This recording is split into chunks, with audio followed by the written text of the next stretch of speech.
YCP మాజీ MLA గ్రంథి Srinivas hot comments చేశారు. భీమవరం నియోజకవర్గం రాష్ట్ర వ్యాప్తంగా పేకాటలో చర్చనీయాంశంగా అయిందని అన్నారు గ్రంథి. దీనిపై పవన్ కళ్యాణ్ స్పందించడం హర్షణీయమన్నారు. పవన్ కళ్యాణ్ ను కలిసి అన్ని చెప్పాలని ఉందని, తనకు అపాయింట్మెంట్ ఇస్తారో లేదో తెలియదని అన్నారు. 14 నెలలుగా క్లబ్బుల నుండి డబ్బు వసూలు చేస్తున్న వాళ్లు 2 నెలలుగా ఆదాయం రాకపోవడంతో పోలీస్ అధికారిని టార్గెట్ చేశారని చెప్పారు. సదరు పోలీసు అధికారి మీద పవన్ కళ్యాణ్ కు ఫిర్యాదు చేయడం చాలా దారుణమని గ్రంథి వ్యాఖ్యానించారు. పోలీస్ అధికారి పేకాట ఎప్పుడు ఆపాడో అప్పుడు వాళ్లకు వ్యతిరేకం అయ్యాడని గ్రంథి చెప్పుకొచ్చారు.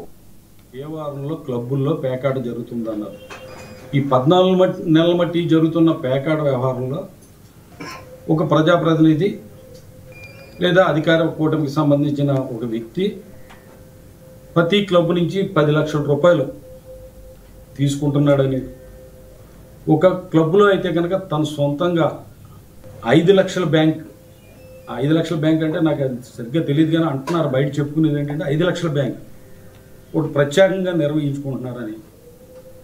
అంతేకాకుండా ఇంకా అనేక విషయాలు చర్చించుకుంటున్నారు ప్రజలు. బ్రాందీ షాపులకు సంబంధించి ఒక్కో షాప్కి నెలకి 4.5 లక్షల రూపాయలు తీసుకుంటారని, ఇలాగే ఇంకా అనేక ప్రధానమైన ఆరోపణలు ఎన్నో చాలా ఉన్నాయి. ఇవన్నీ కూడా ఎక్కడికక్కడ ప్రజల్ని అడిగితే ఆటోమేటిక్గా ఎవరికాళ్ళు చర్చించుకుంటున్న విషయం ఇదంతా కూడా. నేను కొత్తగా చెప్పేది ఏమీ లేదు.